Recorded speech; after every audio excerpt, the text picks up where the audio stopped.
Samantala, hinuli ng Interagency Council on Traffic ang ilang sasakyan dumaraan sa EDSA busway. Para sa detalye, may unang balita live si Jomer Apresto ng Super Radio DZBB. Jomer!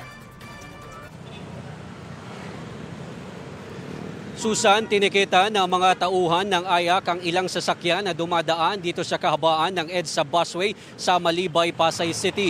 Ilang metro lamang ang layo nito bago umakyat ng Magallanes. Sa ngayon, mahigit 20 sasakyan na ang nahuhuli dito. Karamihan sa mga ito ay mga provincial bus at mga van. Sabi ng AYAC, ang pwede lamang dumaan dito ay mga marked vehicle ng PNP, AFP, ambulansya, truck ng bumbero at iba pang emergency vehicle. Babala ng AYAC sa mga dumadaan sa busway, bukod sa ticket sa lisensya, mababawasan din ang kanilang demerit points mula sa Land Transportation Office. Bawat license owner kasi ay mayroong 40 points at bawat paglabag ay nababawasan sila ng 5 points kapag pribado ang kanilang sasakyan. Pero kung public utility vehicle naman ay 10 points ang ibabawas sa kanilang demerit points. At sa oras na mag-zero ang kanilang points ay hindi na sila makakapag-renew ng lisensya. Ibig sabihin nito, kukuha na naman sila ng student's permit. Nahuli rin ng kamera ng GMA Integrated News ang mga pumapasok na motor sa busway sa bandang EDSA Rotonda at nang makitang may nanghuhuli ang ilan, biglang nag-U-turn sa loob mismo ng busway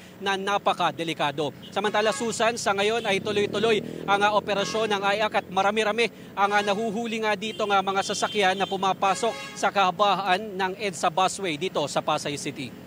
Yan ang sitwasyon at live mula dito sa Pasay. Ako si Jomer Apresto ng GMA Super Radio DZBB, dapat totoo.